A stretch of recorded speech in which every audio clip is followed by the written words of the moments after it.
Class 10th ICSC का हम matrix जो है वो स्टार्ट कर रहे हैं। तो मैट्रिसेस के बेसिक्स आज सीखेंगे। आप लोग जो बाद में वीडियो देख रहे हैं तो आप लोगों को भी जहां कोई डाउट आएगा तो आप कमेंट बॉक्स में लिख सकते हैं। ऑफलाइन वाले बच्चे साथ के साथ डाउट्स पूछ सकते हैं। तो चलिए स्टार्ट करते हैं, मैट्रिसेस क्या होता है और हम इसको कैसे समझते हैं। सबसे पहले मैट्रिक्स का जो प्लूरल फॉर्म है वो मैट्रिसेस होता है। और मैट्रिक्स क्या होता है? Set of numbers arranged in rows and columns.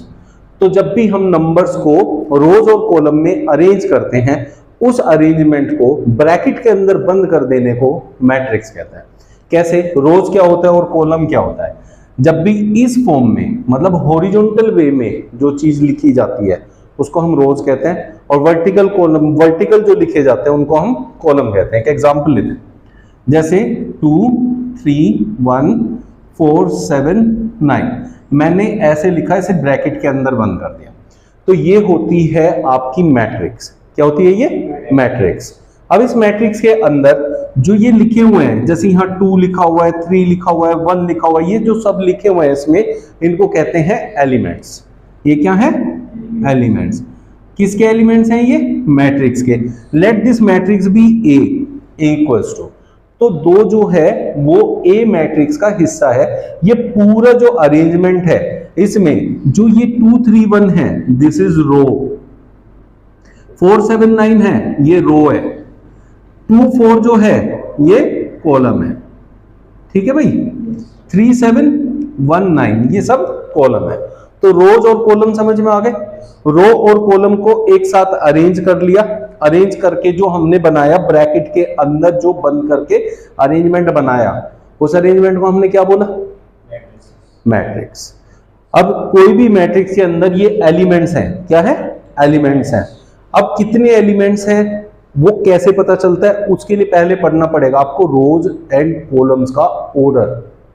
जो मैट्रिक्स बनाई उसका ऑर्डर क्या है? अब ऑर्डर क्या होता है बेटा? ऑर्डर होता है रोज इंटू कॉलम। रोज इंटू, देखो यहां कितनी रोज हैं? 1 रो 2 रो। तो हम यहां अगर लिख दें 2 into 1 2 3, 2 by 3, this is the order of the matrix. क्या है ये? Order of the matrix. इस मैट्रिक्स का ऑर्डर है 2 by 3। तो जो ये 2 by 3 है ना, 2 इंटू 3 कर दो, इन दोनों की अगर आपस में मल्टीप्लाई कर दो, इनकी मल्टीप्लाई करके क्या होगा? 2 इंटू 3 कितना होता है बेटा? 6। तो ये 6 बताता है कि इसके अंदर कितने एलिमेंट्स हैं। तो जो भी ऑर्डर लिखा है उस ऑर्डर में यहां पहली जो वैल्यू होती है वो रोज की होती है। किसकी होती है? और दूसरे वाला? तो ये याद रखना है, हमेशा पहले रोज लिखा जाएगा, उसके बाद कॉलम लिखा जाएगा, और दोनों की मल्टीप्लाई करने से हमें उसके टोटल एलिमेंट्स पता चल जाते हैं।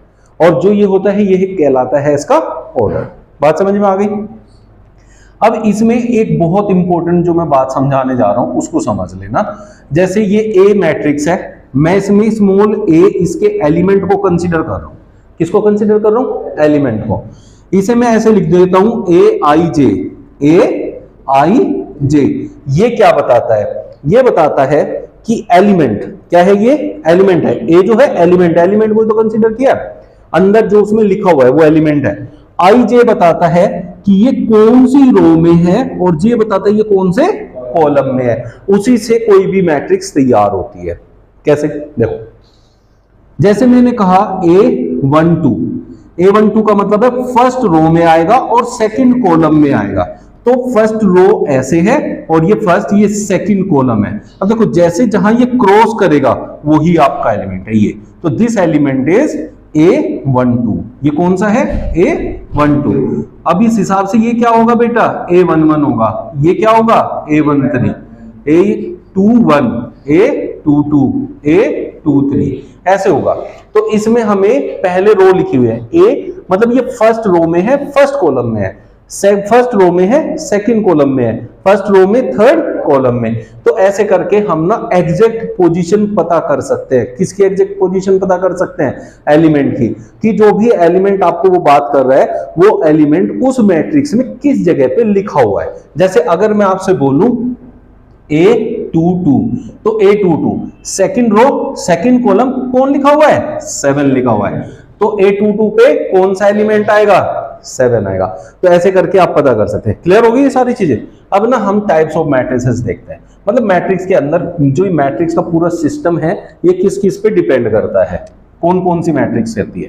भाई मैट्रिक्स का एक रेक्टेंगुलर एरे हो गया। रेक्टेंगुलर एरे का मतलब क्या हो गया, रेक्टेंगल के हिसाब से अरेंज कर सकते हैं रो और कॉलम में। लेकिन रेक्टेंगल के अंदर अगर रो और कॉलम, भाई रेक्टेंगल क्या होता है, जिसकी लेंथ बड़ी है और ब्रेड्थ छोटी है। लेकिन स्क्वायर भी तो एक रेक्टेंगल ही होती है ना भाई, स्क्वायर भी क्या है, रेक्टेंगल है। तो स्क्वायर भी इसके अंदर आएगा। तो रेक्टेंगुलर एरे में हम अगर उसकी रो और कॉलम बराबर कर देंगे तो वो हो जाएगा स्क्वायर मैट्रिक्स। कैसे, तो यहां से बात करते हैं सबसे पहले स्क्वायर मैट्रिक्स की।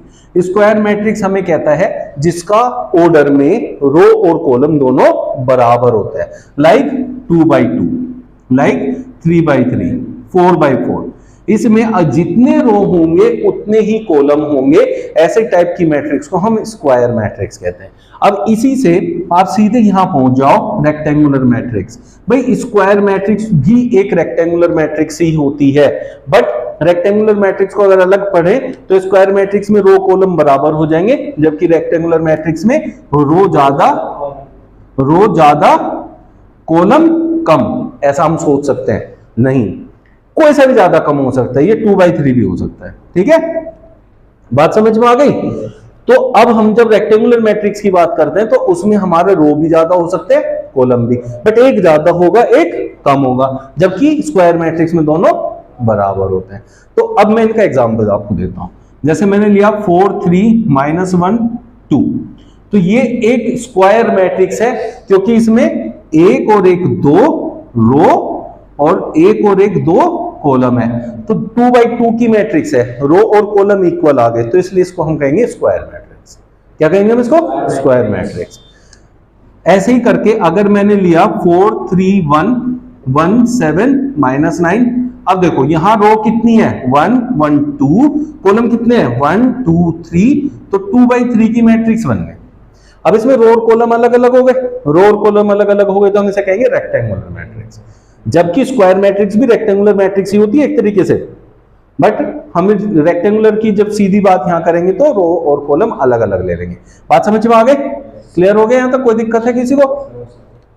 चलो भाई, अब जैसे हम ना एक स्क्वायर मैट्रिक्स बनाते हैं, 3x3 की बना लेते हैं। चलो 3x3, 2 3 1 1 7 6 -2 4 5, ऐसे मैंने एक मैट्रिक्स बना ली भाई। ठीक है, इस मैट्रिक्स के अंदर क्या हुआ, इस मैट्रिक्स में हमारा ये देखो, ये कितने ऑर्डर की मैट्रिक्स है ये बता दो पहले, ये कितने ऑर्डर की मैट्रिक्स है? 3x3, 3 रो है 3 कॉलम है ना। 3x3 की मैट्रिक्स हो गई। जो 3x3 की मैट्रिक्स है बेटा, इसमें ना हमारे पास इन एलिमेंट पे अगर मैं जाऊं, इन एलिमेंट के ऊपर, तो ये एलिमेंट क्या है, एक डायगोनल है। क्या है, एक, बात समझ में आ गई। अब इसमें एक और डायगोनल है, वो डायगोनल है इधर से इधर में आ जाऊं तो ये भी तो एक डायगोनल बनेगा, 2 डायगोनल बनते हैं यहां। लेकिन जो डायगोनल लेफ्ट से स्टार्ट होता है, किससे स्टार्ट होता है, लेफ्ट से, राइट तक पे जाके खत्म होता है। लेफ्ट कोने से स्टार्ट हो गया, राइट कोने पे जाके खत्म हो गया, उसको कहते हैं प्रिंसिपल या फिर लीडिंग डायगोनल। प्रिंसिपल या फिर जहां भी डायगोनल की बात करेंगे वहां लीडिंग डायगोनल की ही बात होती है, उसी के बारे में पढ़ते हैं, उसी पे सारी बात होती है। तो प्रिंसिपल या फिर लीडिंग डायगोनल जो है वो हमारे काम का होता है। जब डायगोनल की बात करते हैं तो इसकी बात करते हैं। अब जो इसके अंदर जितने एलिमेंट्स आते हैं उनको हम डायगोनल एलिमेंट्स कहते हैं। तो इस मैट्रिक्स के अंदर 1 2 3, ये तीनों जो हैं आपके डायगोनल एलिमेंट्स हैं। क्या है ये, डायगोनल एलिमेंट्स। अब उसके बाद ये आता है कि डायगोनल मैट्रिक्स, हमने पढ़ा भी डायगोनल एलिमेंट्स और डायगोनल, ये दोनों पढ़ा, तो सीधा हम चलते डायगोनल मैट्रिक्स की तरफ। एक ऐसी मैट्रिक्स जिसमें डायगोनल वाले एलिमेंट नॉन जीरो होंगे और बाकी सारे एलिमेंट जीरो होंगे, उसको डायगोनल मैट्रिक्स कहते हैं। जैसे अगर यहां 3 की जगह 0 हो, 1 की जगह भी 0 हो, 6 की जगह भी 0 है, 1 की जगह भी 0 है, ये भी 0 है और ये भी 0 है। सिर्फ डायगोनल वाले एलिमेंट है ना, ये नॉन जीरो है, बाकी सब क्या है, जीरो है। इस टाइप की मैट्रिक्स को कहते हैं डायगोनल मैट्रिक्स। क्या होते हैं ये? Diagonal matrix. अब इस डायगोनल मैट्रिक्स के अंदर अगर ये एलिमेंट सारे के सारे हो जाए 1, क्या हो जाए? 1, तो उसको यूनिट मैट्रिक्स कह देंगे। यहां डायगोनल है, बाकी सब तो 0 ही रहेगा, बस जो डायगोनल था वो हमारे 1 हो जाएंगे। क्या हो जाएंगे? 1। ठीक है बेटा, यूनिट मैट्रिक्स कहेंगे इसको। ठीक है, अब उसके बाद आता है जीरो और नल मैट्रिक्स। जैसा आप मैट्रिक्स का नाम ही पढ़ के देख रहे, क्या है? जीरो। जीरो कोई नल कहते हैं, जैसे सेट्स में भी पढ़ा था ना, नल जो होता है, नल क्या होता है? जीरो के लिए, मतलब जिसमें कोई भी एलिमेंट नहीं होता। तो जीरो और नल मैट्रिक्स वो होती है जिसके सारे एलिमेंट जीरो होते हैं। इसमें ये नहीं होता कि एलिमेंट ही ना हो, ऐसा नहीं होगा। ये सेट थोड़ी है, मैट्रिक्स है। तो मैट्रिक्स के अगर सारे एलिमेंट जीरो हो जाते हैं, सारे एलिमेंट क्या हो जाते हैं? तो वो कहलाती है आपकी नल मैट्रिक्स या जीरो मैट्रिक्स। बात समझ में आ गई बेटा? कोई प्रॉब्लम है यहां तक? फिर उसके बाद आता है ट्रांसपोज ऑफ ए मैट्रिक्स। तो ट्रांसपोज ऑफ मैट्रिक्स भी बहुत इंपॉर्टेंट है। जैसे ए कोई मैट्रिक्स है, 3 4 7 1 2 5, ये एक मैट्रिक्स मेरे पास है। जल्दी जल्दी से इसको ऑर्डर बताओ, क्या होगा? 3/2 नहीं, 2/3, क्योंकि 2 रो है और 3 कॉलम है। पहले रो लिखे जाते हैं, बाद में कॉलम लिखे जाते हैं। 2/3, तो 2 रो 3 कॉलम वाली एक मैट्रिक्स है। अगर ट्रांसपोज करना है तो ए लिखा है, ए का ट्रांसपोज होता है A डैश। ए का ट्रांसपोज क्या होता है? A डैश, या ए के ऊपर छोटा सा टी बना दो, ऐसे ए ट्रांसपोज कहता है। तो ए ट्रांसपोज करना है तो जो रो है, ये फर्स्ट रो है। क्या है ये? First row. First row first column बन जाएगी। फर्स्ट रो क्या हो जाएगी? जैसे ये रो है, इसको ऐसे उठाओ और ऐसे रख दो। ऐसे उठाया, ऐसे रख दिया, उसको कहते हैं ट्रांसपोज। जैसे 3 4 7 है तो इसको ऐसे लिख देंगे। अब फिर इस रो को उठाया और ऐसे रख दिया, तो क्या हो गया? 1 2 5, ऐसे ऐसे रख दिया। बात समझ में आ गया? तो आप ये देखो, इसको ऑर्डर क्या था पहले? 2/3, अब ये क्या हो गया? 3/2। तो ऑर्डर बिल्कुल रिवर्स हो जाता है, उसको कहते हैं ट्रांसपोज ऑफ अ मैट्रिक्स। समझ में आ गया? ये पूरा बेसिक्स है जो आपके काम आएगा आपकी एक्सरसाइज में। दो मैट्रिक्स आपस में तब इक्वल होती हैं जब वो डिक्टो सेम होती है।